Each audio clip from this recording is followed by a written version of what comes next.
Vamos receber o pastor Dr. Tiago dizendo: seja bem-vindo em nome de Jesus, bem forte. Vamos lá? Uma calorosa salva de palmas. Querida igreja, a paz do Senhor Jesus. Que alegria estarmos aqui nessa manhã para nós compartilharmos a palavra do Senhor. Eu quero aproveitar que os irmãos estão em pé e em honra à palavra do Senhor. Eu quero convidá-los para nós abrirmos as nossas Bíblias. Vamos abrir as nossas Bíblias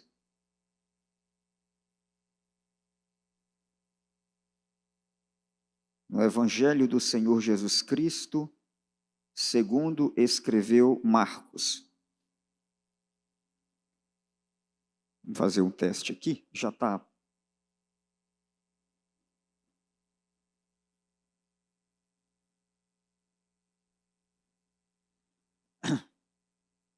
Vai projetar, né? Eu vou então fazer o teste aqui, né?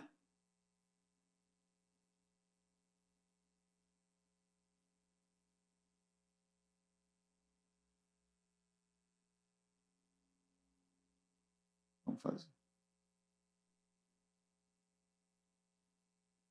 Eu acho que funciona quando aponta para cá, né?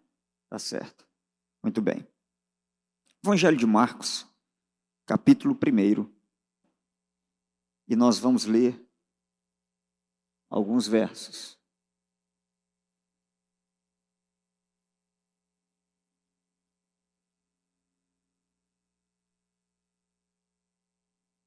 Pronto.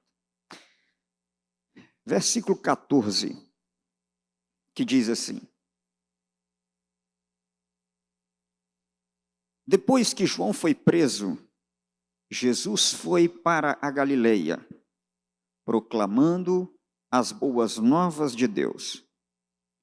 O tempo é chegado, o reino de Deus está próximo. Arrependam-se e creiam nas boas novas. Andando à beira do mar da Galileia, Jesus viu Simão e seu irmão André lançando as redes ao mar, pois eram pescadores. E disse Jesus: sigam-me e eu os farei pescadores de homens. No mesmo instante, eles deixaram as suas redes e o seguiram. Amém? Os irmãos podem tomar o assento, por gentileza.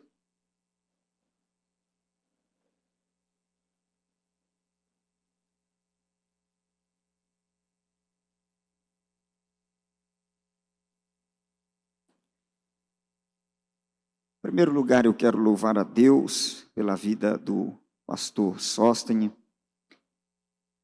da pastora Maria Cláudia, também do pastor Mário, agradecer pelo convite.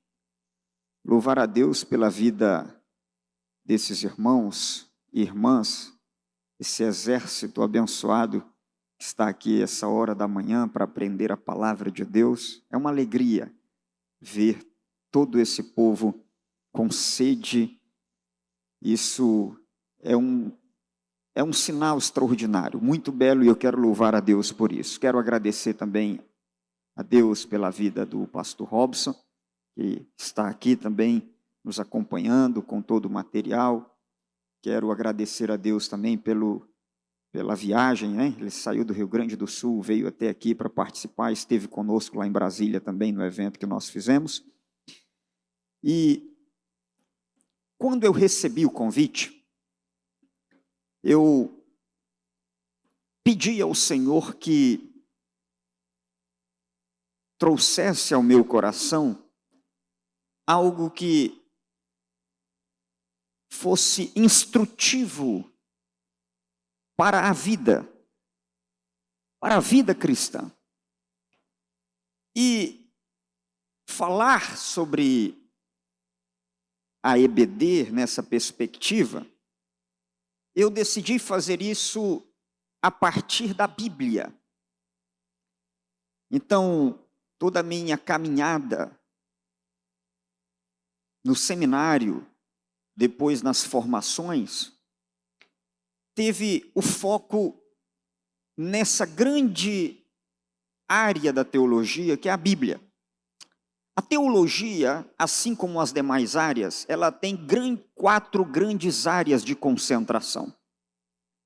A primeira grande área de concentração é a teologia histórica.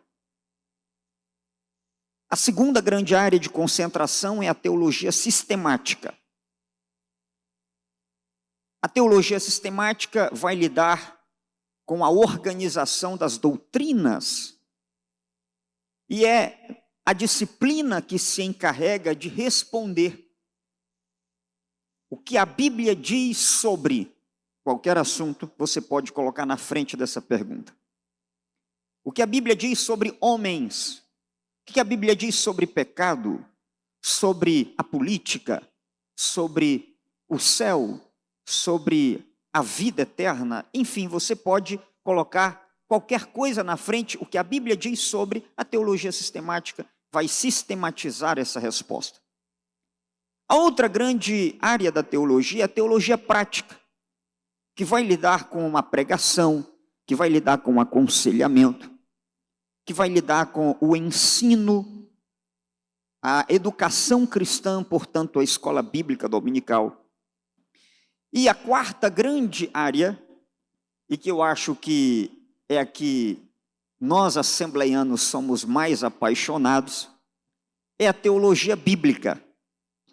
Pois era assim que aqui no Rio de Janeiro os irmãos eram conhecidos inicialmente. Olha aí o Bíblia, né? Nós somos conhecidos por essa paixão pela Bíblia. E, embora também caminhe nas outras áreas, a área que eu mais gosto é a Bíblia. Portanto, eu quero falar para vocês hoje, nós vamos fazer uma reflexão sobre a escola bíblica dominical, debaixo dessa tese. O nosso objetivo, ao longo dessa manhã, é nós vermos na escola de Jesus o modelo para uma igreja influente através de uma escola bíblica transformadora. E, diante desse objetivo, nós vamos fazer algumas perguntas. Qual é o propósito dessa escola? Por que essa escola é importante? Quem são os seus alunos? Qual é o seu conteúdo? Mas eu tenho uma tese que eu gostaria de me ater a ela nessa manhã. E a tese é que a escola bíblica dominical é, portanto, a escola, não só a maior, mas a única escola do reino.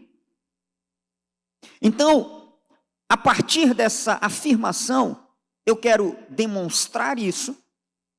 E eu não quero caminhar aqui a partir da pedagogia, nós poderíamos fazer isso a partir de alguns teóricos, mas, de novo, eu quero fazer isso a partir da Bíblia e vou fazer isso a partir do Evangelho de Marcos.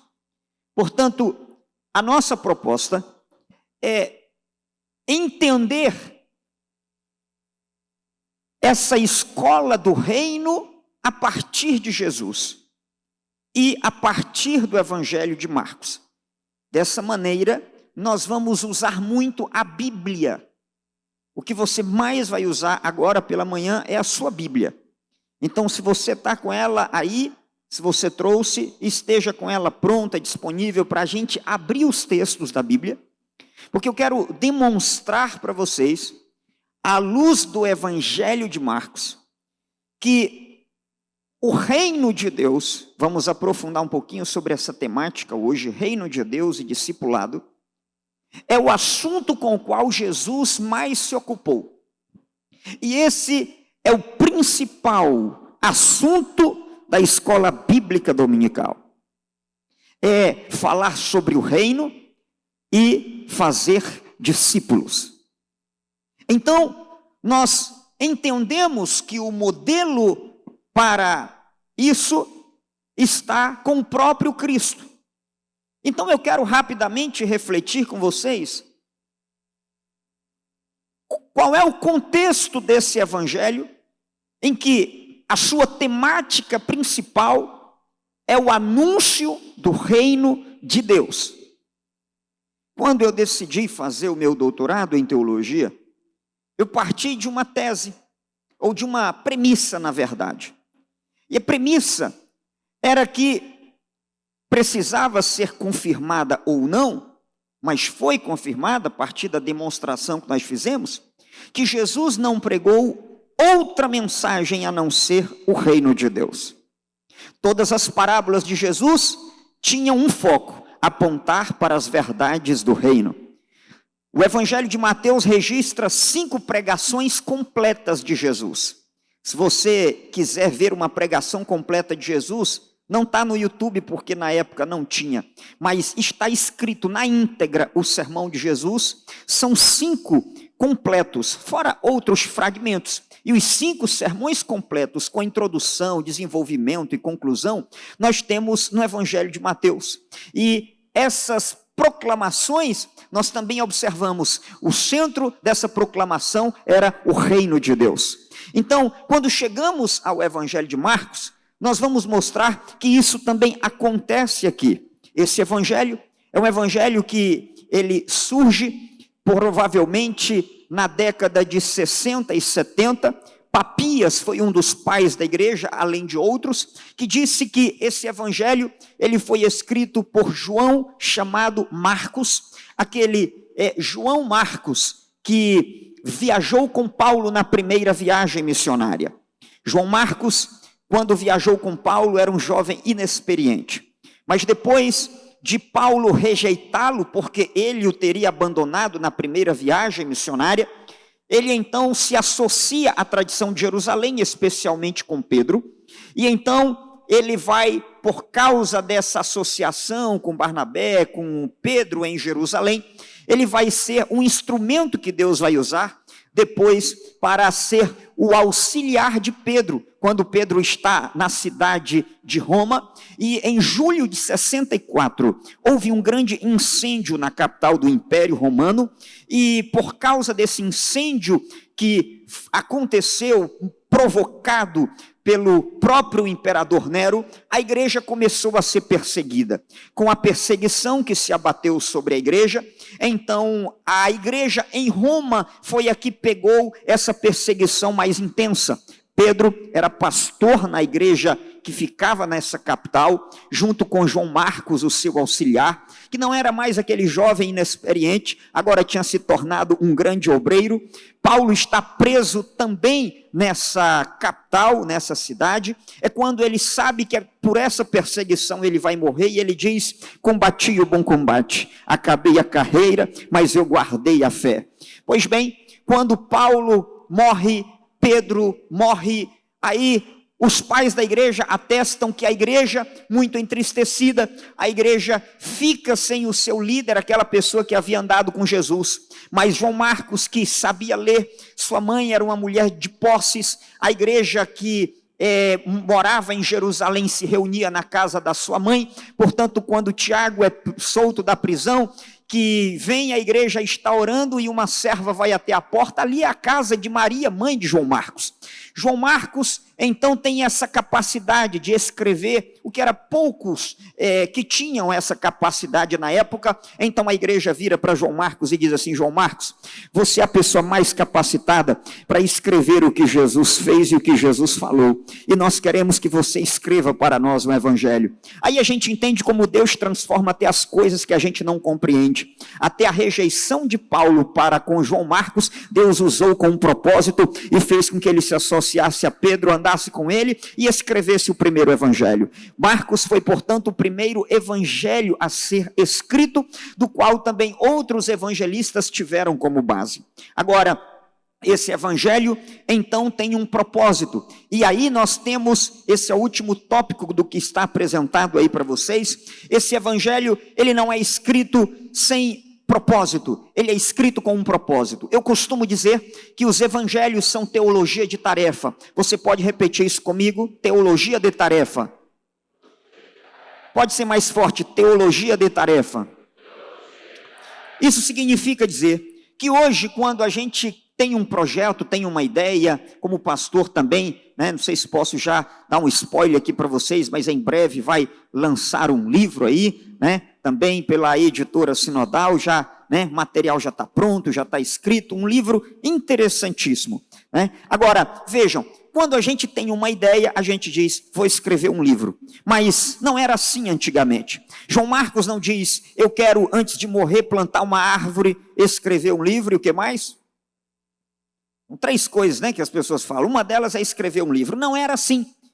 Então, a teologia de tarefa, ela não surge com uma ideia, ela surge com uma necessidade. Existe uma tarefa, existe uma demanda. E então a igreja chega para João Marcos e diz assim, nós precisamos saber mais sobre Jesus, aquilo que Pedro falava, nós queremos ouvir de novo. Então, João Marcos vai escrever e fazer uma seleção de materiais, só que esses materiais não são selecionados assim, mamãe mandou eu escolher esse aqui. Não, a escolha desse material tem um propósito diante da tarefa que está diante do autor, por isso é uma teologia de tarefa, ou seja, o propósito é pastorear aquela igreja. Aquela igreja está passando por perseguição ferrenha na década de 60, e é por essa razão então que o Evangelho de Marcos é um dos evangelhos que mais fala sobre perseguição. Ou seja, porque essa teologia produzida pelo Evangelho de Marcos, que é uma teologia de tarefa, é uma teologia contextualizada. Isto é, tem o propósito de dar um sentido ao sofrimento. Um dos livros que foi apresentado aqui, que é o do Viktor Frankl.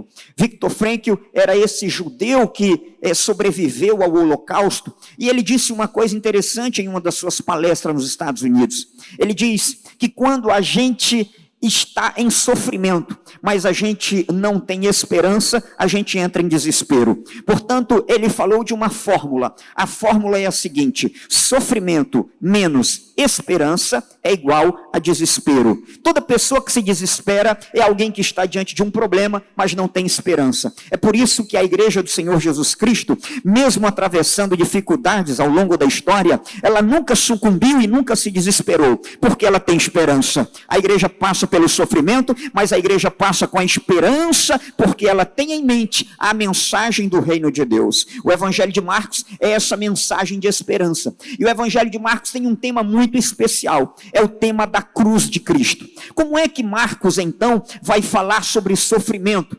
Marcos não fala sobre sofrimento dizendo que o sofrimento vai acabar. Marcos dá esperança à igreja ao falar do sofrimento quando ele aponta para a cruz de Cristo. A cruz de Cristo é um dos temas principais do Evangelho de Marcos, e com essa temática ele vai consolar a igreja. Ou seja, a cruz de Cristo é a mensagem que traz esperança. Como assim, pastor? Cruz fala de sofrimento. Como é que cruz pode ser esperança para a igreja que está sofrendo? Hoje, provavelmente, as igrejas ou as teologias, nós temos a teologia feminista, a teologia da prosperidade, a teologia da libertação. Cada uma dessas teologias vai tentar resolver o problema da humanidade apontando para uma esperança. Por exemplo, se o problema da humanidade é econômico, a teologia da prosperidade vai dizer, Deus vai te dar condições financeiras. Se o problema da humanidade, entende a teologia feminista, são os relacionamentos, então ele propõe algo nessa área. Só que a teologia da cruz entende que o maior problema da humanidade não é relacional, não é econômico e nem é injustiça social. O maior problema da humanidade se chama pecado, e todas as coisas que acontecem são decorrentes do pecado. Portanto, só há um remédio que pode realmente curar a humanidade, que é a cruz do nosso Senhor Jesus Cristo. E essa mensagem é a mensagem que traz esperança para a igreja. Por quê? Porque se o nosso Senhor foi o crucificado, como é que terminou a sua experiência? A sua experiência não terminou na sexta. A sexta é onde Deus conquista a sua vitória, mas para cada sexta existe um sábado, e para cada sábado existe um domingo. Então existe para nós a esperança de que mesmo passando pelo sofrimento, como o nosso Senhor Jesus Cristo passou, nós sabemos que o reino de Deus começa começa pequeno, como temos uma das parábolas no Evangelho de Marcos, mas ele termina grande. É o que o teólogo chamado Oscar Cullmann descreveu como o já e o ainda não do reino de Deus. O reino de Deus começa de um jeito que às vezes você não dá nada por ele, mas só que quando ele vai tomando a sua força, quando a gente dorme, quando a gente acorda, o reino de Deus está se expandindo. Às vezes aquela palavra que foi lançada que você nem acha que tem efeito, você está até dormindo, vai dizer uma das parábolas no capítulo 4 do Evangelho, mas o reino de Deus tem poder e ele está levando essa mensagem de uma forma extraordinária. Portanto, eu quero mostrar no Evangelho de Marcos que essa escola de Jesus, entenda isso, a escola de Jesus é uma escola do reino, e essa escola do reino portanto, fornece os princípios para nós pensarmos uma escola bíblica dominical que seja relevante e que faça a diferença. Então nós vamos ver isso a partir desse evangelho. Esse evangelho, ele tem algumas partes. Eu queria que você visse aqui as estruturas desse evangelho. Ele tem do capítulo 1 até o capítulo 8, que chamamos de formação. Depois, do capítulo 8 ao capítulo 10, a capacitação dos discípulos. Depois, os capítulos 11 ao 15, o que nós chamamos de provação. E o capítulo 16, nós temos a missão. Então, veja que tudo que o Senhor Jesus faz nesse evangelho tem como propósito a missão que eles vão realizar. Então nós queremos, se possível, chegar pelo menos até o meio desse evangelho. Esse evangelho ele pode ser percorrido como um rio em 3 faixas. A primeira faixa é a faixa que olha para o que acontece com os discípulos ao longo desse evangelho. E eu quero que você veja comigo que o principal propósito de Jesus nesse evangelho é formar esses discípulos, ou seja, é capacitá-los. Eu gosto dessa palavra capacitação em vez de treinamento, porque veja, treinamento é algo que você faz aqui para você repetir igual. É possível a gente fazer um treinamento de 3 horas, de 4 horas, de 5 horas, assim como um time faz um treinamento para depois repetir aquela jogada no campo.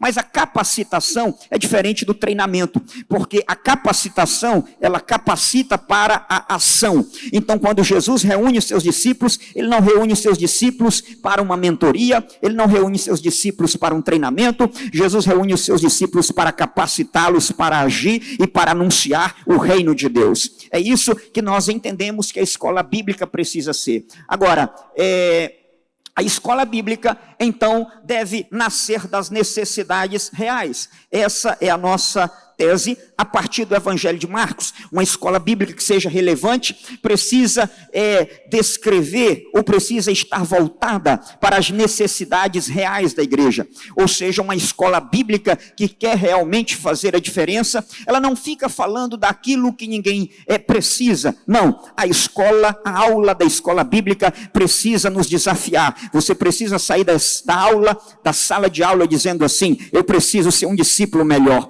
Não é uma escola para fazer você ser um PhD em teologia, é uma escola que vai fazer e ensinar você a ser discípulo e ganhar, ou melhor, herdar o reino dos céus, que é uma dádiva do nosso Senhor. Agora, observe que como é que Jesus começa essa escola? Essa escola começa, eu quero que você agora veja na sua Bíblia, está também na tela, mas nós vamos acompanhar aí, Marcos capítulo de número 1, versículos de número 14 e versículo de número 15. A Bíblia diz assim: o tempo está cumprido e o reino de Deus está próximo. O evangelho de Marcos mal começou. Veja que o único evangelho que não tem genealogia, ou melhor, além do evangelho de João, mas vamos tratar aqui dos sinóticos. O evangelho de Mateus tem genealogia e fala do nascimento de Jesus. O evangelho de Lucas fala do nascimento de Jesus. Mas o evangelho de Marcos não começa com o nascimento de Jesus. Começa já com essa mensagem: o reino de Deus chegou. Por 2 razões. Primeira razão, porque Marcos apresenta Jesus como servo, e servo não precisa falar de nascimento. Alguém que vem de uma família real, a gente apresenta, esse aqui é filho de fulano, tem pedigree, esse aqui tem sangue azul e etc. Mas Jesus é apresentado como servo. Não importa para Marcos apresentar a sua origem, então Marcos apresenta o que ele veio fazer, e o que ele veio fazer é o que é mais urgente, numa capital onde todo mundo está sem tempo, correndo de um lado para outro, mas não pode perder de vista que o mais importante na vida não é o que a gente faz, mas é a que reino a gente pertence. Então Jesus diz, o tempo se cumpriu e o reino de Deus chegou. Essa é a principal mensagem que o Evangelho de Marcos apresenta, que é, segundo a nossa tese, também a principal temática da escola bíblica, que se propõe a ser uma escola do reino. Mas, antes de dizer o que é o reino de Deus, permita-me lhes apresentar o que o reino de Deus não é. Veja, nos dias de Jesus, havia muitos grupos religiosos. Eu quero mencionar aqui rapidamente 4 grupos. Quantos grupos? 4 grupos religiosos. O que a gente mais conhece é o grupo dos fariseus. O grupo dos fariseus era um grupo muito abundante. Aliás, todas as sinagogas nos dias de Jesus eram dirigidas por fariseus. Portanto, Jesus, quando era pequeno, ele ouviu, ele aprendeu sobre a lei, sendo instruído na sinagoga por fariseus. Então, Jesus conhece o farisaísmo a fundo, e é por isso que ele critica, porque ele conhece por dentro. Agora, o farisaísmo é uma escola, ou melhor, é um grupo religioso muito sistemático, muito zeloso, é um grupo muito fervoroso, é o grupo que mais ora, é o grupo que mais jejuma, é o grupo que mais conhece a Bíblia do seu tempo. Ao mesmo tempo, é o grupo que mais precisa ser confrontado por causa da sua hipocrisia. Então, os fariseus tinham uma expectativa. Eles diziam assim, eles eram muito saudosistas em relação ao passado, e eles se lembravam muito da época de Davi. Então os fariseus diziam, quando o reino de Deus chegar, então sabe o que vai acontecer? Nós teremos um segundo Davi. Esse segundo Davi, ele vai nos libertar. Ele vai conduzir essa batalha contra esses incircuncisos romanos, e ele vai nos dar uma grande vitória. Então eles eram saudosistas, eles esperavam que o Messias viesse nos moldes de um grande Davi. Agora tinha também os saduceus. Os saduceus, eles eram um grupo menor, era um grupo mais de elite, era um grupo mais rico, era um grupo, os fariseus eram o povão, os saduceus eram um grupo mais restrito, era um grupo que se achava mais inteligente, tinha mais instrução, e também tinha os melhores cargos, porque eles também tinham uma boa forma de se relacionar com Roma. E os saduceus, a maioria dos sacerdotes em Jerusalém eram saduceus. Se fosse nos dias de hoje, a gente podia dizer que os fariseus, eram os assembleianos, porque era a maior parte, eram os mais fervorosos, eram os que mais oravam, eram os que mais jejuavam. E os saduceus eram quem? Eram os presbiterianos, era o menor número, era elite, Veja, a gente está numa realidade de Rio de Janeiro, de comunidades, Qual é a igreja que sobe, vai lá na ponta do morro, Será que as igrejas históricas sobem lá? Não, mas a igreja Assembleia de Deus sobe. Então a igreja Assembleia de Deus está em toda parte, assim como eram os fariseus nos dias de Jesus.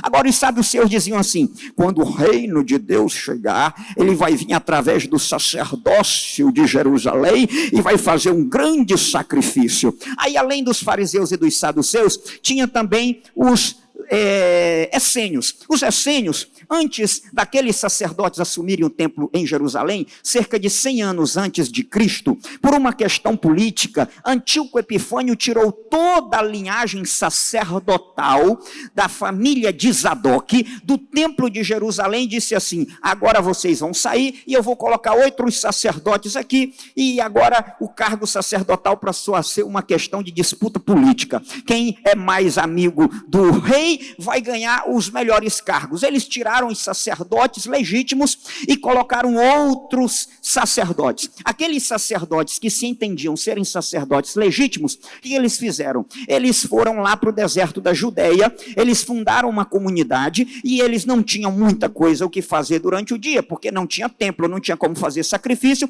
Eles começaram a ser os copistas, então se tornaram a grande editora dos dias de Jesus. Quem queria uma cópia do Antigo Testamento ia lá lá comprar dos essênios, porque os essênios ficavam fazendo cópias, inclusive foi encontrado muita coisa em 1948, foi traduzido para o português, são os manuscritos de Qumran.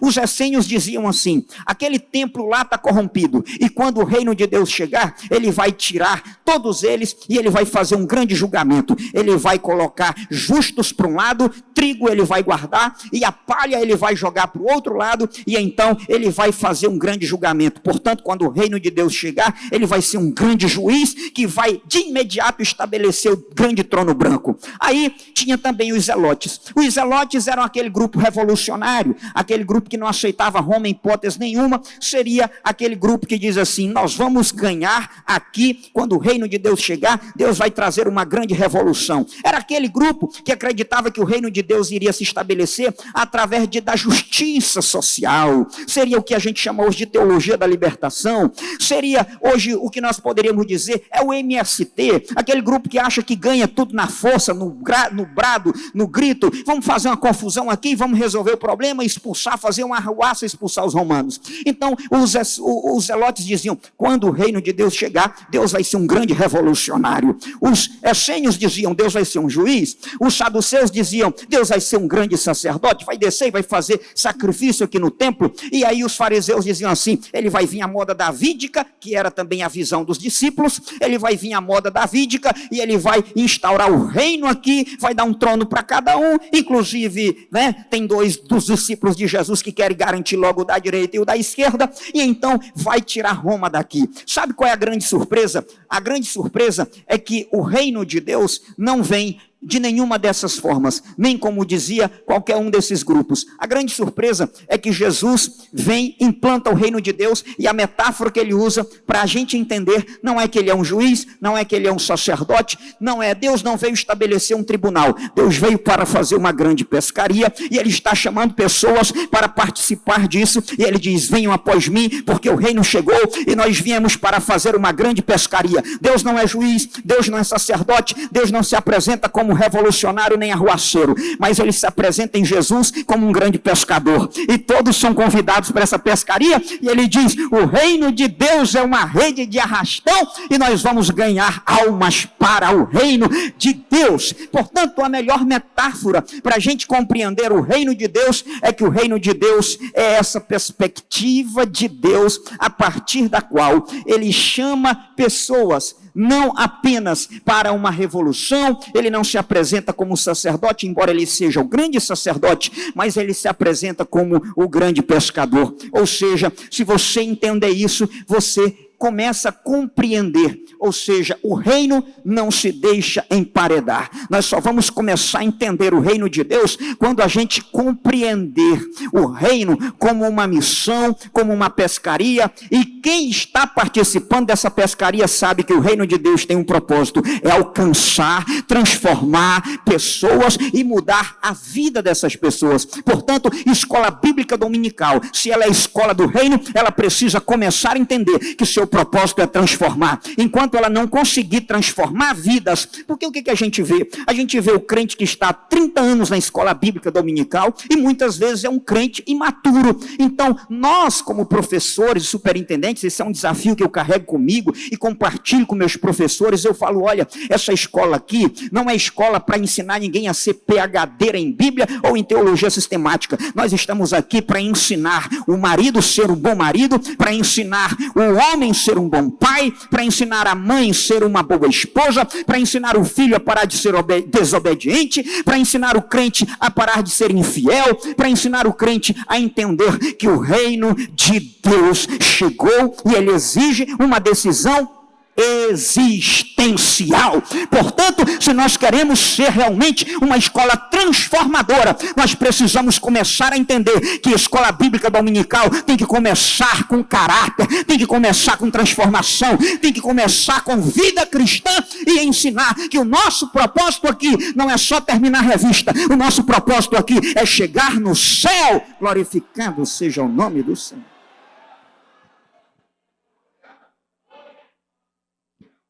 O reino não se deixa emparedar. Isso aqui é um lugar onde a gente se reúne para a gente ser fortalecido, para a gente aprender, para a gente ser trabalhado, para a gente ser ensinado. Mas o reino não acontece aqui. O reino acontece lá. Aqui a gente sai, aqui a gente se reúne na escola bíblica, aqui a gente entende o que é o reino, qual é a nossa função no reino, qual é o nosso propósito no reino, mas o reino precisa acontecer lá fora. Então, o Senhor dá uma missão para os seus discípulos. E ao dar uma missão para os seus discípulos, ele reveste a vida desses discípulos de um novo sentido, de um novo significado. Portanto, o que acontece quando o reino chega? Agora eu quero caminhar um pouquinho mais rápido com você. Com a sua Bíblia aberta, caminhe comigo, por gentileza, para a gente ver algumas passagens bíblicas. Quando o reino de Deus chega, dos versículos de número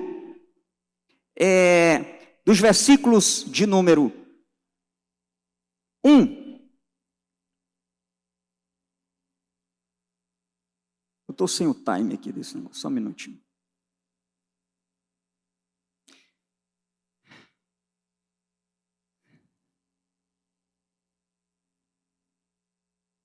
Isso aí. Então, quando o reino de Deus chega, 3 coisas acontecem. Eu quero que você veja na sua Bíblia. Primeiro, dos versículos 16 ao 20, ele chama pessoas para serem discípulos. Então, vamos lá comigo. Primeiro propósito dessa escola de Jesus, que é a escola do reino, e a gente vai ver, quando Jesus anuncia o reino chegou, 3 coisas acontecem. Primeira coisa, diga comigo, discipulado. Primeira coisa que acontece, Jesus vai fazer discípulos. Segunda coisa que acontece quando o reino chega, diga libertação. Terceira coisa, diga cura.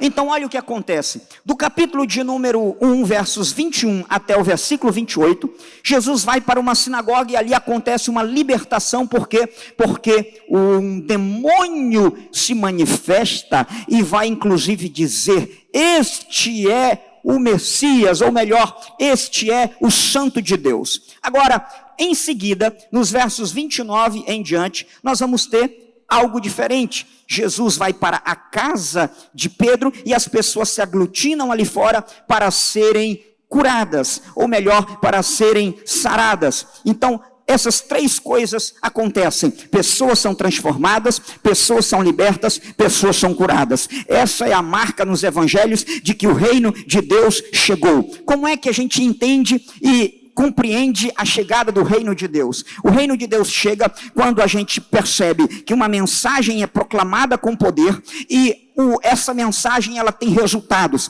Essa mensagem de que Deus chegou não pode ser só uma mensagem teórica, mas ela tem que ser acompanhada com transformação, ela tem que ser acompanhada com mudança de caráter, ela tem que ser acompanhada com cura, ela tem que ser acompanhada com fidelidade e libertação das forças do mal. É isso que acontece, esse é o propósito dessa escola. Agora, quando a gente chega ao capítulo 2, eu quero que você avance comigo, por gentileza. No capítulo de número 2, acontece o quê? Marcos reúne uma série de controvérsias, ou seja, o reino chegou, sim ou não? Me ajuda. Pessoas estão sendo transformadas, sim ou não? Pessoas estão sendo curadas, sim ou não? Pessoas estão sendo libertas, sim ou não? Cafarnaum ficou pequeno. Aí chega o capítulo 2. Quando chega o capítulo 2, começa a resistência. Marcos reúne 7 controvérsias contra Jesus. Ou seja, surge controvérsia de todos os lados, porque o reino chegou, incomoda as forças do mal, incomoda a religiosidade. Ou seja, a religiosidade se incomoda porque o reino de Deus chegou com poder. Isso acontece hoje. Costumo dizer que tem uma diferença entre tradição e tradicionalismo. A tradição, exato, a tradição é a fé viva dos que já morreram. Mas o tradicionalismo é a fé morta dos que ainda vivem.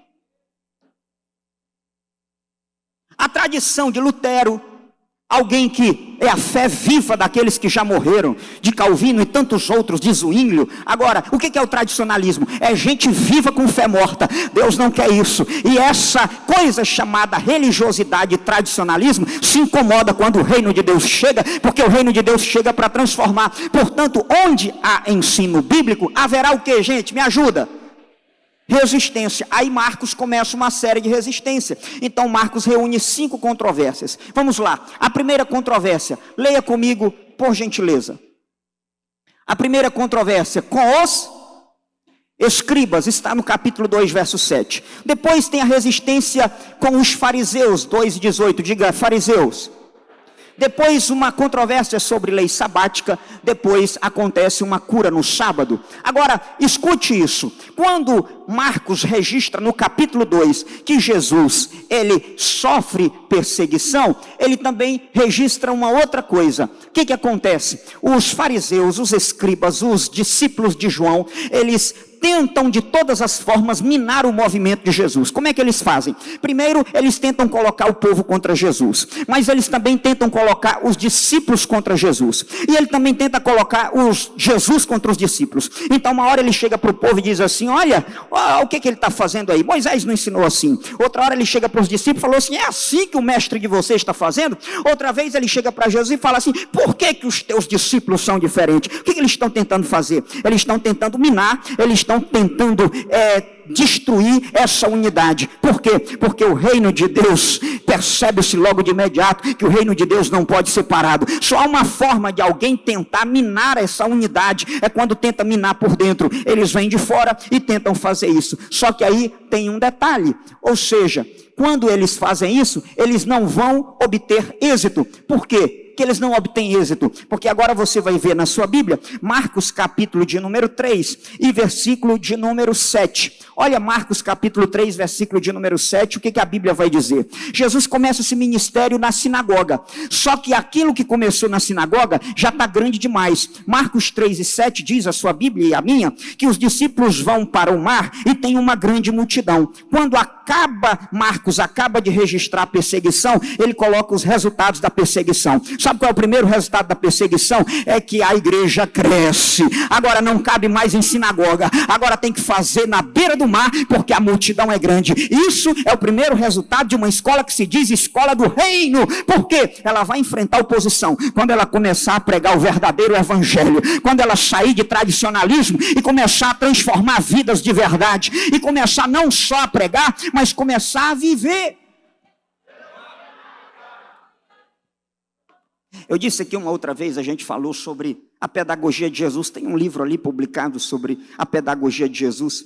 Eu disse uma vez aqui, quem lembra aqui, quando nós falamos sobre os discípulos no caminho de Emaús? Quem lembra disso?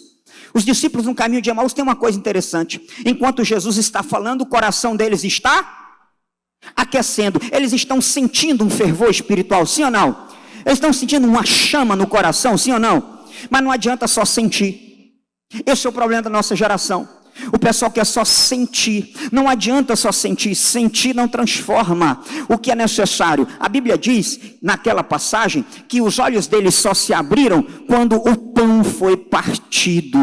Isto quer dizer o seguinte, a gente vem para cá, a gente sente esse calor maravilhoso quando a mensagem, a palavra de Deus é exposta, mas enquanto a gente não partir o pão, enquanto a gente não viver o evangelho, enquanto a gente não incorporar o reino na nossa vida, nós não vamos ver Cristo e nem vamos anunciar Ele em nossa vida. Mas na hora que nós falarmos assim, Jesus salva, e você mostrar que é um salvo, na hora que você disser assim, Jesus liberta, e você mostrar que Ele liberta, porque Ele libertou a sua vida do pecado, das drogas, da pornografia, do adultério, quando você mostrar na sua vida que Ele liberta, porque Ele te libertou da mentira, quando você diz assim, Jesus batiza, Jesus leva para o céu, e as pessoas veem em você a esperança da glória, aí as pessoas vão dizer, agora eu vi Jesus de verdade. Por quê? Porque não é só com palavra aquecida, mas é com vida partilhada, é com autenticidade, é com verdade. É assim que o reino de Deus acontece.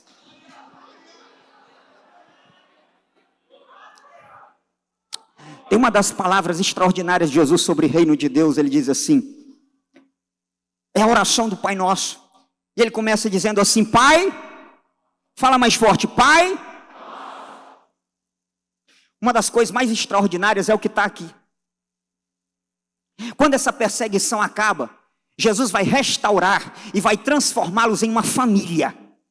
O capítulo de número 3, e se você observar, eu quero que você leia comigo, o versículo de número 33, Marcos capítulo 3, verso 33. O que está acontecendo aí? Lá em Nazaré o pessoal ouve falar, ó, Jesus está doido. Jesus está maluco. E aí o pessoal vem de Nazaré e tenta vir para restaurar a sanidade de Jesus. Eles ficam na porta da casa de Pedro e eles falam assim, manda chamar Jesus, diga para ele quem é que está aqui, diga que é a mãe dele que está falando. Aí ele fala assim, aí a mensagem chega para Jesus, Jesus, a tua mãe mandou dizer que é ela que está do lado de fora. Aí Jesus diz assim, quem é minha mãe? Minha mãe, meus irmãos. Isso não, minha mãe, meus irmãos, é quem faz a vontade do meu pai. Essa é a minha família. A família agora é uma outra, é a família do reino de Deus. Quando a perseguição acaba, Jesus vai elevar o nível dos discípulos, não só o nível de grupo, mas o nível de família. Olhe para cá e entenda assim, fala comigo, grupo, time, família. De novo, grupo, time, família. O que é isso? Marcos 1, verso 14, tem um grupo de 4 pessoas são chamadas, sim ou não? Depois entra o Mateus, é um grupo. Só que agora quando você chega a Marcos capítulo de número 3 e versículo de número 13, olha aí, Marcos 3 e 13. O que a Bíblia vai dizer? Jesus chama aqueles que ele quis, os quais vieram para junto dele. Ele escolheu quantos? Me ajuda, Marcos 3 e 14, você está comigo? Já deixa a Bíblia aberta para você achar mais fácil. Marcos 3 e 14, ele escolheu quantos? O grupo está formado? Está formado. Aí agora ele dá um propósito para o grupo. Então agora não é só grupo. O grupo agora vira time. Qual que é a diferença? Os estudiosos nessa área vão dizer o seguinte. Um grupo é uma reunião de pessoas. Eu posso juntar 5 pessoas numa sala. Eu posso juntar 10 pessoas num saguão do aeroporto ou de um banco. Eu tenho um grupo de pessoas, sim ou não? As pessoas estão juntas? Estão reunidas. Mas elas não estão no mesmo propósito. Elas não têm a mesma meta. Mas agora Jesus reúne os 12 e aí ele dá um propósito conforme o versículo de número 14. 3 coisas, diga comigo. Para estar com ele, para pregar, para libertar. Então diga comigo, para estar, libertar, pregar. Então ele dá um propósito, sim ou não? Pessoas sem propósito é um grupo, mas pessoas com único propósito vira um time. Só que aí quando chega no capítulo 3 e versículo de número 23, quando chega a família de Jesus, Jesus diz assim, não, agora eu vou elevar vocês a um novo patamar, vocês vão entender que vocês não são grupo somente, vocês não são time somente, agora é família. Porque mesmo num time, o pastor aqui entende, vocês gostam muito também, sabem que num time, mesmo num time coeso, é possível encontrar um jogador que ele sabe que o propósito é o propósito do grupo, mas ele quer aparecer mais. Se ele quer aparecer mais, lá em Brasília a gente diz assim, quando bate, joga pelado, deixa de ser delegado. Delegado é aquela pessoa que retém a bola e ele quer fazer tudo sozinho porque ele quer aparecer. Tem isso ou não tem no time? Mas quando é família, não, família é diferente. Família, o pai protege a mulher, porque se ele expor a mulher, ele está expondo ele. O filho protege o pai e a mãe, porque se ele expor o pai e a mãe, ele está expondo ele. Na família todo mundo se defende. Na família nós temos o mesmo pai. Agora veja, Jesus eleva o patamar. Não é só grupo, não é só time, agora é família. Uma escola bíblica que transforma, é uma escola bíblica que entende e que mostra para uma igreja, nós não estamos aqui para competir, nós estamos aqui para chegar no céu. Quando a gente entende o reino de verdade e a gente ora, Pai Nosso, escuta isso. Aí ele diz, Pai Nosso que está o pão. Só quando a igreja conseguir dizer Pai Nosso, é que ela vai poder dizer o pão nosso. Porque quando eu digo Pai Nosso, eu não tenho mais pão. O pão não é mais meu. O pão é dele. O pão é nosso. Aí a gente vai aprender a compartilhar. Aí a gente vai aprender a ajudar. Aí a gente vai aprender a fortalecer. Aí a gente vai aprender a curar. Aí a gente vai aprender que a igreja está aqui, mas é para fortalecer uns aos outros e não direcionar essa responsabilidade só para alguns líderes. Só quando você conseguir dizer Pai Nosso, é que você vai conseguir dizer que o que você tem não é seu, mas o que você tem é nosso, pertence ao reino e é para promover a causa de Deus.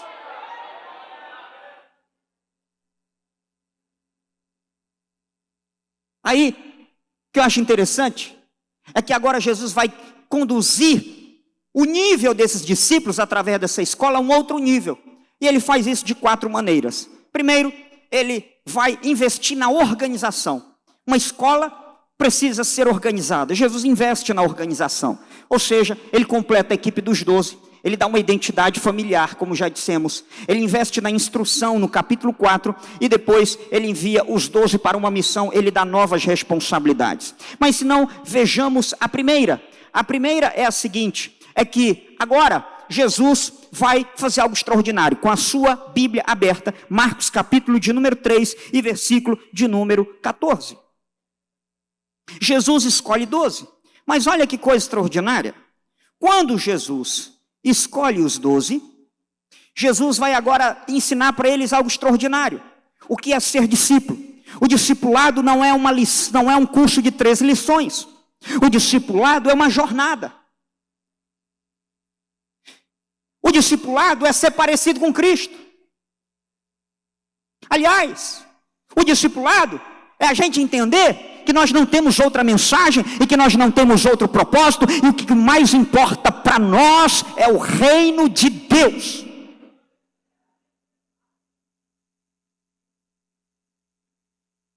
Eu acho interessante que, do ponto de vista histórico,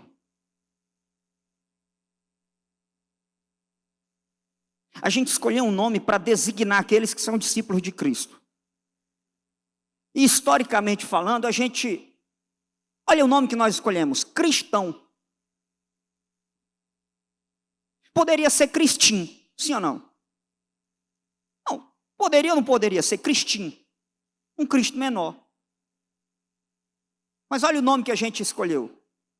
Não é cristim e nem Cristos. A gente escolheu o quê? Cristão. Você parou para pensar no desafio que é levar a mensagem do reino? Agora, o que Jesus faz? Jesus vai ensinar para eles algo extraordinário, que no Evangelho de Marcos é a essência desse discipulado. Está no versículo 14. Escolheu 12, designando os apóstolos. Designando o quê? Apóstolos. Vocês são apóstolos. Mas eles nem tinham sido enviados. Porque apó, da parte de, estelo, em grego, é eu envio. Então, apostelo é alguém que é enviado da parte de alguém. Mas eles só serão enviados no capítulo 6. Olha o capítulo 6, por favor. Capítulo 6 e capítulo 16. O capítulo 6, o versículo de número... O capítulo 6 do Evangelho de Marcos, Jesus vai enviar os discípulos. No capítulo 6, dos versos 7 até o verso 13. Mas agora, volta comigo para o capítulo 3. Jesus diz, vocês são apóstolos. Sem serem enviados? Sim. Porque entenda uma coisa, antes do fazer, vem o ser. Jesus declara uma palavra, vocês são. É o que Deus faz conosco, a gente precisa entender o princípio da redenção. Deus nos declara salvos, Deus nos declara justificados, não é após uma vida de santidade, como acreditam os católicos. Nós somos declarados justos, justificados, no momento em que nós cremos na justiça de Deus, que a justificação não depende daquilo que a gente vai fazer, mas depende daquilo que Ele declarou sobre nós. A santificação é outra coisa. Então, primeira coisa sobre o discipulado que a gente precisa entender é quem nós somos. Uma escola que se diz escola do reino precisa trabalhar a questão da identidade. Professores de adolescentes, professores de crianças precisam fortalecer, porque a maior crise que nós vivemos em nossa época é a crise de identidade. Se você soubesse quem é o seu pai, Se você soubesse quem é que te chama de filho, você não teria crise de identidade nenhuma. Diga assim: ser, estar, fazer. Então, Marcos capítulo de número 3, versículo de número 14, ele escolheu 12 designando apóstolos. Vocês são apóstolos. Para o quê? Para o quê? Me ajuda, quem está com a Bíblia aberta. Para o quê? Marcos 3,14. Designando apóstolos. Para o quê, gente? Fala mais forte. Hã? Vocês erraram. Esse é o problema. O problema é que a gente quer pregar antes de estar.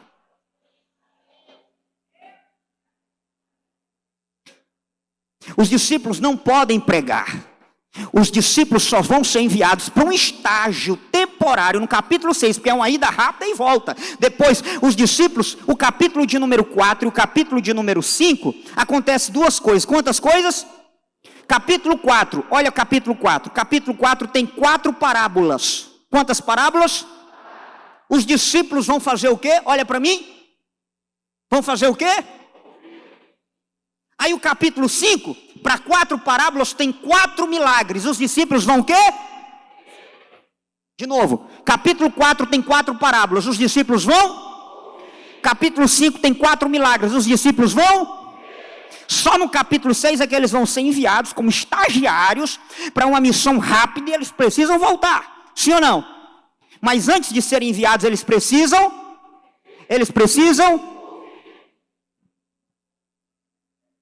Esse é o problema. É que tem gente que quer ensinar sem aprender. Tem gente que quer ser professor sem sentar para escutar. Tem gente que quer pregar e não quer se preparar. Tem gente que tem vontade de crescer ministerialmente, mas não lê um livro, nunca leu. Se eu perguntasse aqui, eu não vou perguntar porque eu não quero envergonhar nem constranger ninguém. Mas se eu perguntasse para você ser verdadeiro diante do Espírito Santo de Deus, para você ter verdade, para você levantar a mão, quem aqui já leu a Bíblia toda? Eu ia ter certeza que ia ter gente aqui que ainda não leu a Bíblia toda uma vez na sua vida. Mas a gente quer ensinar. Mas a gente quer fazer mentoria. Mas a gente quer vender. Mas a gente quer escrever livro. Agora, virou febre esse negócio. Esses dias eu estava vendo uma propaganda, pastor Robson, de um camarada famoso aí. Até então a gente sabia que isso existia, mas era em off, ninguém tinha coragem de publicar. Agora o pessoal tem coragem de publicar isso. Um jovem famoso lá de São Paulo, de um podcast famoso aí. Não tem problema de falar o nome dele, devo nada, mas por uma questão de ética.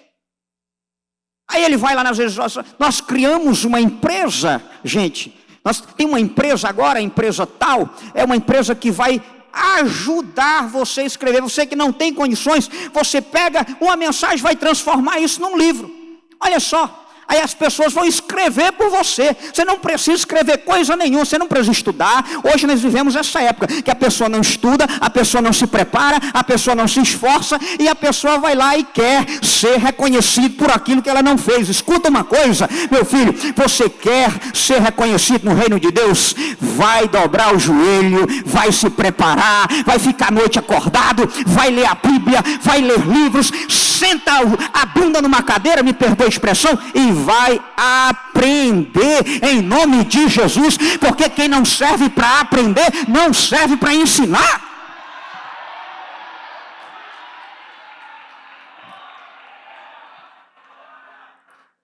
Lá, nós temos uma dificuldade muito grande. Às vezes o pessoal trabalha na semana, mas acredito que essa dificuldade não é aqui, é só de Taguatinga. A gente tem que acompanhar professores. Porque tem professor que quer dar aula no domingo, nem para a aula dos professores ele não quer vir. Ele chega a estrela, chega na aula, dá aula, e da sala de aula ele vai embora. Ele vem só bater o cartão, ele não pisa em culto de ensino, ele não pisa em oração, Ele não pisa em nenhum lugar desses que precisa estar para ter comunhão com Jesus. Ele só quer ensinar. Ele não tem coragem de sentar aqui para ele aprender a palavra de Deus. Pode ver.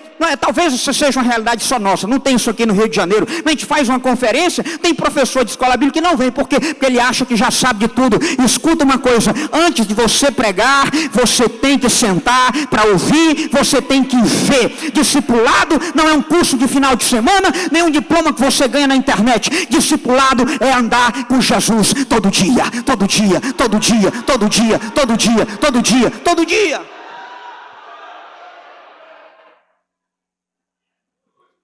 Eu falei para o Ezequiel, meu Deus, eu tenho que lembrar que isso é uma aula, eu não posso pregar. E toda vez eu venho para cá eu esqueço. Na sala de aula eu sou um pouco mais contido, mas quando chega aqui, é porque tem uma presença de Deus nesse altar aqui tão grande. Quando eu cheguei aqui eu tive vontade de chorar. Quando estava louvando aqui, sabe por quê? Tem verdade aqui, tem presença de Deus aqui, tem coisa boa aqui. Tem lugar que você entra que você faz um esforço da vida para chorar e não consegue. Você tem que lembrar de alguém que morreu para poder ter vontade de chorar. De tanto gelo que é. Mas aqui é fácil, aqui tem presença de Deus aqui.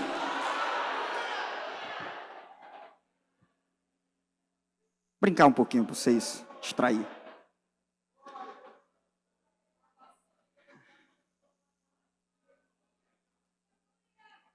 Vai comigo para o capítulo 7. Capítulo 8, melhor dizendo.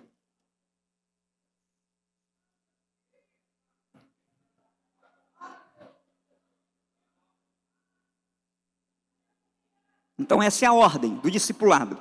Ser, estar, para depois ser enviado a pregar. Isso é uma coisa que a gente precisa destacar muito quando a gente fala para professores. Porque nós, professores, agora eu vou trazer para mim, tá? Escuta isso. Quem aqui é professor, seja na igreja ou em qualquer outro lugar? Quem aqui já deu aula ou tem vontade de lecionar, ou é professor? Quem aqui? Ou tem o desejo, ou já foi, ou quer ser? Pronto, muita gente. Agora eu vou dizer uma coisa para vocês. Antes da gente passar para o próximo ponto. Nós temos que cuidar com uma coisa. Isso é um cuidado que eu tenho que ter e você tem que ter. Porque muitas vezes nós nos preocupamos, e é importante se preparar, isso Jesus prepara os discípulos por 3 anos. Olha só, era tempo integral, gente, não era só de manhã, não era só uma vez por semana, não. Era o dia todo. Anda comigo, para ver como eu falo e o que eu faço. Isso é uma outra chave hermenêutica para a gente entender o reino de Deus. Reino de Deus, como é que a gente vê que o reino de Deus chegou em Jesus? Através do que ele, diga comigo, através do que ele, e através do que ele faz. Diga assim, fala e faz. Isso é, a Bíblia diz que Jesus andava pregando o reino de Deus e curando os enfermos, libertando os cativos do diabo, porque Deus era com ele. Então tem 2 coisas, ele falava e o reino de Deus chegou. Porque a palavra veio com poder, a palavra teve todo o tempo, mas agora ela veio com poder. Tá. Então uma coisa que a gente precisa cuidar, nós que gostamos de estudar, é que muitas vezes a gente se dedica muito ao ensino, mas a gente não gasta tempo para estar com o dono do ensino. E o que a gente vê muito é isso. Pessoas que são gigantes no conhecimento, mas não portam a presença de Deus. Um dia uma pessoa me convidou e falou assim, pastor, eu queria que o senhor fosse ministrar na nossa igreja. Falei, irmã, eu não posso, eu tenho compromisso nessa data, eu posso indicar um outro professor? Ele falou, não, a gente não gosta de teólogo lá não. Falei, irmã, que coisa é essa? Teólogo vai estudar o quê? Só as coisas de Deus. Não, pastor, mas os que foram lá são muito frios. E falam as coisas difíceis, o povo não entende. Escuta uma coisa. Eu tenho orado ao Senhor, porque eu também sou professor universitário. E lá eu faço um esforço, como eu já disse, para não pregar. Mas eu tenho pedido uma coisa ao Senhor. Eu falo, Senhor, eu não quero só ensinar. Eu quero a tua presença comigo. Irmãos, e eu tenho louvado ao Senhor, porque nos últimos encontros, nos últimos anos, aquela faculdade eu estou há 1 ano e meio, fiquei um intervalo sem estar lá e agora voltei. Mas a gente termina a aula com uma vontade tão grande de chorar na presença de Deus. Como é que um professor vai para uma sala de aula e ele vai vazio de Deus, ele vai cheio de aula, ele vai cheio de material, mas ele não faz os alunos terem vontade de sair dali, com vontade de ter a presença de Deus? Por quê? Porque nele não tem uma chama que está ardendo, ele não gastou tempo com Jesus. Olha que coisa extraordinária, o Evangelho de Marcos diz uma coisa, o Evangelho de Marcos, pastor Sócio, ele usa o arco narrativo, então ele apresenta uma coisa, lá na frente ele retoma. Jesus disse que chamou, designou 12 para o quê? Estar com... Aí lá na frente, no Getsêmani, Jesus vai reclamar de uma coisa.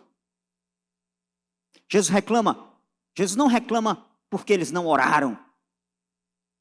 Ele diz assim, vocês não podem estar comigo. Na cruz o que acontece? Os discípulos não estão com Jesus. Sabe do que o Senhor tem mais saudade de você? Não é do que você faz, mas é da sua presença e da sua comunhão com Ele. Faz sentido isso? Para a gente terminar, Marcos capítulo de número 8. Versículo de número 18. Os discípulos já caminharam um tempo com Jesus. E qual é a nossa tese aqui, gente, do começo? É que uma escola bíblica dominical, ela precisa incorporar esses princípios da escola do reino de Deus. Está fazendo sentido isso, sim ou não? Está servindo para a escola bíblica dominical, sim ou não? Está servindo para a gente entender que a gente nunca vai se formar nessa escola? Você só vai se formar no dia que você partir para a glória. Enquanto você não partir, você precisa aprender as mesmas coisas todo dia, todo domingo. Você precisa estar aqui.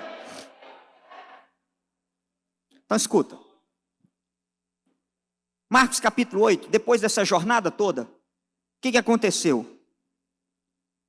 10 minutos, nós vamos concluir nesses 10 minutos. Olhe para cá.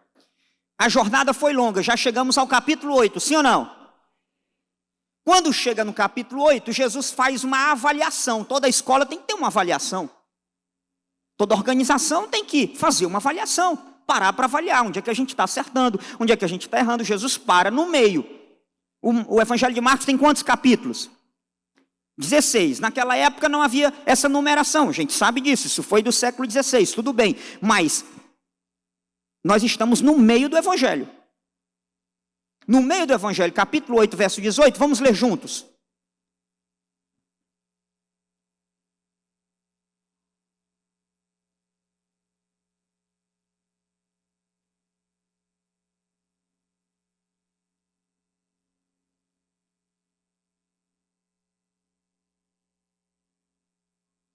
Oito e 18. Vocês podem ler para mim, por gentileza? Vou falar. 1, 2, 3.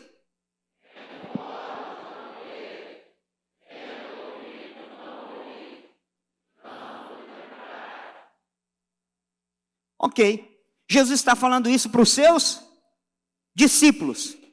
E escuta agora, eu preciso da sua atenção nesses 10 minutos finais, porque agora está o coração da mensagem. Olhe para cá. Chegamos ao coração do Evangelho de Marcos. O coração do Evangelho de Marcos, agora eu quero que você anote, ou pelo menos anote no seu coração ou na sua memória, o que eu vou dizer. O Evangelho de Marcos tem um centro, tudo bem? O Evangelho de Marcos tem o quê? Essa estrutura central do Evangelho de Marcos, ela é muito bem delimitada e eu vou mostrar para você na Bíblia. Ela vai do capítulo 8, anote aí, 8 e 27, até o capítulo de número 10 e 45. Vamos lá, de 8 e 27 até 10 e... Olhe para cá e repita comigo, vai de 8 e 27 até 10 e 45. Então é o seguinte, de 8 e 27 até 10 e 45, eu tenho o coração do Evangelho. Como é que eu sei? Essa divisão foi eu que criei? Não. Eu vou mostrar para você que essa divisão já estava quando o autor escreveu esse Evangelho. Não foi uma divisão criada pelos teólogos, essa é uma divisão que foi colocada aí pelo Espírito Santo através de Marcos. Como é que eu identifico essa divisão? Primeira característica dessa divisão, olhe para cá. Primeira característica dessa divisão. Por 3 vezes, Jesus fala da sua cruz. Quantas vezes? 3 vezes Jesus fala da sua cruz. Essa é a primeira característica. Vamos ver essas referências bem rapidinho. 8:31. Vamos ler juntos? Vamos abrir? 8:31. Então Jesus começou a ensinar que era necessário que o Filho de Deus, o quê? Padecesse. Então escuta. 3 anúncios da cruz. O primeiro anúncio da cruz. Então, 8:27 até 10:45. Então, olha só. 3 anúncios da cruz. 8:31, primeiro anúncio da cruz. Agora, 9:31. Vamos ler juntos? 9:31 é o segundo anúncio da cruz. 9 para 8:31, tem um 9:31. E o 9:31 diz o quê? Porque estavam ensinando os seus discípulos, e ele lhes dizia, o Filho do Homem está para ser entregue nas mãos dos homens. Então, pela segunda vez, Jesus está falando do seu sacrifício, da sua morte na cruz.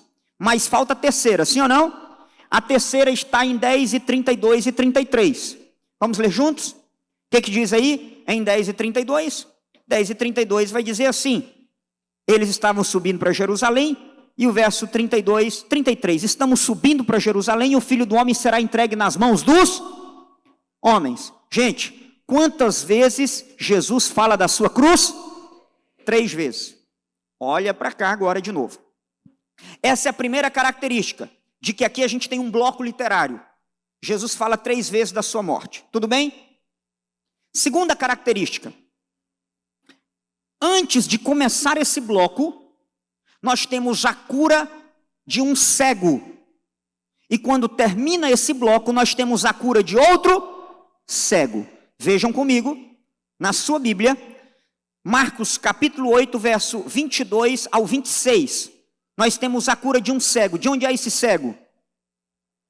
Esse cego é de Betsaida.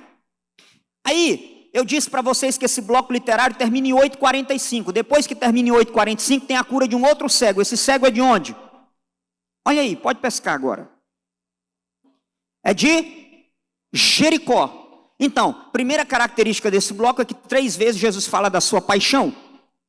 Segunda característica desse bloco é que antes de ele começar, tem a cura de um cego. Quando ele termina, tem a cura de outro cego. Terceira característica desse bloco, tudo isso aqui não foi eu que criei, foi o Espírito Santo que fez Marcos colocar, isso é intencional. Terceira característica aqui, olha comigo o versículo de número 27 do capítulo 8 de Marcos. Marcos 8, 27. Vamos lá, 5 minutos para a gente fechar. 8, 27. Estão comigo? Jesus leva os discípulos para onde? Jesus leva os discípulos para Cesareia de Filipe. Então olhe para cá, olhe para cá. Volta para Marcos 8, 18. Marcos 8, 18. Jesus diz que os discípulos não estão o quê? Que eles não estão? Que eles têm olhos, mas eles não? Então escuta, olhe para cá. Os discípulos passaram por um treinamento, por um discipulado, digamos assim. Chegou no capítulo 8, faz uma avaliação. Qual é a avaliação? Os discípulos passam no teste? Eles têm olhos, mas eles não veem. Aí, Jesus vai precisar tirar os discípulos do ministério e vai levar eles para um lugar, para uma capacitação. Jesus leva eles para Cesareia de Filipe, sim ou não? Como é que eu sei que a capacitação vai começar? Porque Jesus começa com uma pergunta. Olha isso, professora de escola bíblica dominical. Jesus começa com uma pergunta. Aí qual é a pergunta que Jesus faz? A enquete é a seguinte: o que é que estão dizendo por aí que eu sou? Só que depois que ele faz essa pergunta, ele vai para a segunda pergunta, porque a primeira é fácil de responder. O que estão dizendo por aí é fácil. Sim ou não? Porque é só repassar a fofoca. Não precisa nem colocar o nome. Pode usar na terceira pessoa e dizer assim: Jesus, estão dizendo aí que tu és Elias, e etc, etc, etc. Só que o discípulo não pode só repetir o que os outros dizem. O discípulo precisa dar a sua própria resposta. O discípulo precisa ir além do que os outros falam. O discípulo precisa elaborar a sua própria resposta. Aí Jesus vira para eles e fala assim: a aula vai aprofundar, porque agora vocês vão ter que dar não a resposta que os outros estão dando, mas agora eu quero a resposta de vocês. O que eu sou para você? Aí é Pedro quem dá a resposta. Pedro dá a resposta. Qual é a resposta que ele dá? Vamos lá, todos juntos, no 3. 1, 2, 3. O Filho do Deus. Está certa essa resposta? Está certa sim ou não? A resposta está certa. Mas a maneira como Pedro compreende essa resposta está errada. Prova disso, pastor. Ele é o Cristo, sim ou não? E quem revelou isso para ele? Foi o Pai. Ó, Pedro, você deu uma resposta boa, mas não se orgulha não, porque isso aí não veio de ti não. Isso aí foi meu Pai que está no céu que te revelou. Aí, o versículo 31 vai apresentar a primeira. Olha só, eu preciso da sua atenção máxima aqui para esse fechamento. Aí o versículo de número 30, Jesus diz assim: não fale a esse respeito para... Escuta. Anote o que eu vou dizer no seu coração ou no seu caderno. Coloque assim: segredo messiânico. Eu vou só citar para você as referências, porque nós não vamos ter tempo de ler, mas eu vou mostrar aqui para você as referências que nós temos no Evangelho que Jesus proíbe. Escuta isso, ó. Segredo messiânico é um tema teológico que só aparece no Evangelho de Marcos. Não aparece em Mateus, não aparece em Lucas, não aparece em João, só aparece em... Quais são as referências? Fala comigo, eu pulei aqui o slide. Quais são as referências? Lê comigo lá, 1 e 34. Vamos lá, 1, 2, 3. 1 e 34, 44, 3 e 12, 5 e 43, 7 e 36, 37, 8 e 26... verso 30, que é esse que nós acabamos de ler, e por último, capítulo 9, o versículo, escuta isso aqui, olhe para cá. Em todas essas referências, Jesus está proibindo as pessoas de falar quem ele é. O que está acontecendo? Jesus está proibindo as pessoas de falar quem ele... Por que Jesus está proibindo as pessoas de falar quem ele é? Aí um dia um aluno disse assim: ah, pastor, Jesus está proibindo as pessoas de falar quem ele é, porque quando você proíbe de contar uma conversa, é aí que o povo conta. Jesus queria ficar famoso. Faz sentido, mas não é essa a questão. Em Marcos tem um tema que percorre todo o Evangelho. Chama-se segredo Messi. Jesus proíbe as pessoas de falar quem ele, até o capítulo 9. Pera. Escuta. Tem uma razão de ser, por que parou agora? Por que ele não proíbe no 10? Por que ele não proíbe no 11? Por que ele não proíbe no 12? Por que ele não proíbe no 13? Porque agora no capítulo 9, Jesus começou a falar da sua cruz. Quantas vezes ele fala da sua cruz? 3 vezes. Então Pedro diz assim: tu és o Cristo, o Filho do Deus? Só que quando Jesus fala assim, não conta ainda para ninguém. Por que Jesus fala assim, não conta para ninguém no 8:30? Porque Jesus está dizendo assim: você ainda não pode falar quem eu sou, porque você ainda está entendendo errado que tipo de Messias que eu sou. Você está esperando o Messias, a moda davídica, que vem para fazer uma grande guerra. Só que aí vem o 8:31. O que diz no 8:31? O Filho do Homem precisa passar pela cruz, sofrer muitas coisas, ser rejeitado pelos líderes religiosos. Quando Jesus fala que ele é o Messias da cruz, não o Messias do espetáculo, não o Messias do domínio, aí Pedro, que é muito impossível, nessa hora ele se controla um pouco, para não envergonhar Jesus na frente dos outros. Ele chama Jesus à parte, e ele fala assim: Jesus, Para com esse negócio de cruz. Não é isso que a gente quer? Não é isso que o povo quer? E isso nunca vai te acontecer. Aí Jesus diz assim, para trás de mim. Quantas vezes Jesus fala da cruz? Curiosamente, nesse mesmo bloco literário, 3 vezes Jesus fala da cruz e 3 vezes ele tem reação dos discípulos. Uma reação contrária a essa mensagem de cruz. Então agora vamos entender isso aqui no fechamento. Jesus disse em Marcos 8,18 que os discípulos têm olhos, mas não. Aí, antes de levar eles para uma capacitação, para esse retiro e fazer a pergunta, Marcos coloca o relato da cura de um cego de Betsaida. Esse cego de Betsaida é aquele que Jesus tira da cidade. Olha esse detalhe. Jesus tira o cego de onde? E leva para fora para realizar o milagre. Jesus acabou de dizer que os discípulos têm olhos, mas não. Quem esse cego representa? Os discípulos, porque eles têm olhos, mas eles não. Eles estão vendo Jesus fazer milagres, mas eles ainda não entenderam a mensagem da cruz. Então, assim como Jesus tira o cego e leva para fora da cidade, Jesus tira os discípulos e leva para Cesareia de Filipe, sim ou não? João informa que Pedro era de uma cidade. De onde era a cidade que Pedro era? Pode falar mais alto? Mais alto? Mais alto? Betsaida. Pedro era de Betsaida. E esse cego que Jesus está curando, ele é de onde?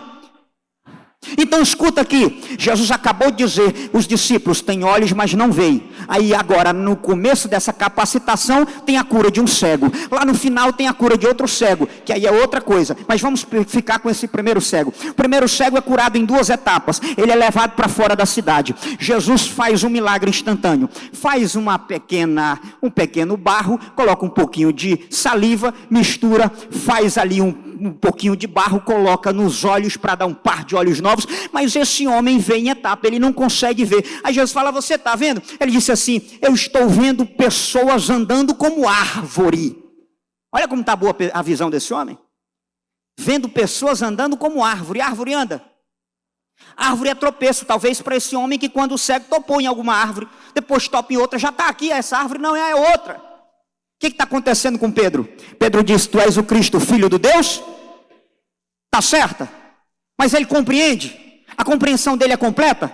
Ele está vendo completamente? Não. O que ele vai fazer? Ele vai tropeçar nessa revelação, porque Jesus disse sim, eu sou filho do Deus vivo, mas eu vou reinar a partir da minha cruz. Eu preciso morrer, eu preciso sofrer. Aí Pedro tropeça nisso. Por quê? Porque Pedro incorpora esse cego que está vendo em etapas. Ao longo do Evangelho de Marcos, a compreensão desses discípulos está sendo paulatina, progressiva. É por isso que Marcos veio proibindo Jesus. O Evangelho mostra Jesus proibindo até o capítulo 9 de falar quem ele é, porque ninguém pode falar corretamente de Jesus se não tiver uma experiência perfeita, aprofundada com ele e com a sua cruz, de ser realmente salvo e transformado por ela. Pedro ainda não está pronto, porque ele ainda não compreendeu. Ele compreendeu que Jesus é o Messias, mas ele quer o Messias do espetáculo, ele quer o Messias dos cargos, ele quer o Messias da fama, ele quer o Messias das campanhas, ele quer o Messias dos milagres, mas ele não quer o Messias da cruz. E a mensagem do reino de Deus a gente só vai entender quando a gente entender que tipo de Messias ele é. Então vá para o capítulo de número 10, esse é o último versículo que nós iremos ler, e aí Jesus diz assim, para você entender o reino de Deus, você precisa entender essas duas coisas. O reino de Deus é entendido, traduza reino de Deus por governo de Deus. Fale assim comigo, governo de Deus. Dá para entender reino como governo? O que é o governo de Deus? É o reino de Deus, é como ele governa. Aí Jesus diz em Marcos capítulo 10, dentro dessa sessão ainda, Jesus diz assim, olha, deixa eu dizer uma coisa para vocês, os que estão governantes das nações, eles governam as nações, versículo 42, Marcos 10, 42, Marcos 10, 42, os que governam as nações, dominam as nações, sim ou não? Os que governam as nações fazem o quê? Dominam as nações. E aí, olha só, aqui já é o último slide. Olha só, os que governam as nações dominam. É assim ou não é? Quer compreender os que governam as nações? Quer compreender como se governa o Brasil? É com opressão, é com dominação, é com manipulação, é assim. Porque é assim que os ímpios governam. É ou não é? Só que aí Jesus vai dizer assim, mas não será assim entre vocês, porque vocês não são da cultura do mundo, vocês são da cultura do reino. E na cultura do reino é diferente. Aí Jesus mostra o modelo dele, como é que ele reina. Olha o versículo de número 43. Não será assim entre vocês. Quem quiser tornar-se importante deverá ser servo. Quem quiser ser o primeiro deverá ser escravo. Porque o modelo é o filho do homem, que é o verso 45. O filho do homem não veio para ser... Quer entender o reino de Deus? Entenda o que Jesus fez. Ele veio para... e dar a sua vida em resgate por muitos. Então, duas coisas. Serviço e... cruz, serviço e cruz. É assim que a gente entende a mensagem do reino de Deus. Os discípulos não tinham entendido, os discípulos não tinham compreendido. Aí termina essa passagem, aí agora vem a cura de um cego. Só que esse cego é o cego de Jericó. O cego de Jericó é diferente dos discípulos, porque ele não enxerga, ele não tem olhos, mas ele vê. E ele é aquele que é capaz de dizer sem enxergar: Jesus, filho de Davi, tem misericórdia de mim. Jesus, filho de Davi, tem misericórdia. Aí a Bíblia diz que quando ele foi curado, pastor Sosten, ele disse assim, Jesus disse, você está liberado. Ele fala, não, eu vou para Jerusalém. Ele está pronto para ir a Jerusalém, para a cruz do Calvário, junto com Jesus, porque ele é o discípulo que não tem olhos, mas ele enxerga, porque no reino de Deus não se enxerga só com a capacidade cognitiva, mas se enxerga com o coração, com a fé. Esse cego é o cego de Jericó. Ele vê antes de olhar para o que está à volta, porque ele não está vendo Cristo a partir da ótica humana, mas ele está olhando para o céu. A visão desse cego é profunda, sabe por quê? Porque os discípulos estão esperando o Messias que vem para governar, e o cego não está esperando o Messias que vem para dar trono. Ele sabe que quando o reino de Deus chegar, não vai ter julgamento de imediato, não vai ter sacerdócio de imediato. O que vai ter quando o reino de Deus chegar é que ele vai ter misericórdia dos aflitos. Isso o cego compreende. Ele compreendeu o reino mais do que os discípulos. Ele disse, tu és filho de Davi, porque o filho de Davi não veio para expulsar Roma, o filho de Davi veio para ter misericórdia dos aflitos, o filho de Davi veio para salvar, o filho de Davi veio para curar, o filho de Davi veio para transformar, o filho de Davi veio para abrir os olhos dos cegos, o filho de Davi veio para transformar. Uma escola do reino é uma escola que abre os corações, que abre os olhos da fé. Não é uma escola só que faz a gente enxergar detalhes extraordinários da palavra, mas é uma escola que faz crente ter vontade de ser mais crente. É uma escola que faz a gente olhar para o céu a despeito do sofrimento, para a gente entender que às vezes mesmo passando por sofrimento, mas existe uma esperança que não deixa a igreja sucumbir. Essa é a verdadeira escola, que é a escola de Jesus, que se diz a verdadeira escola do reino de Deus. Esse é o propósito da escola bíblica dominical.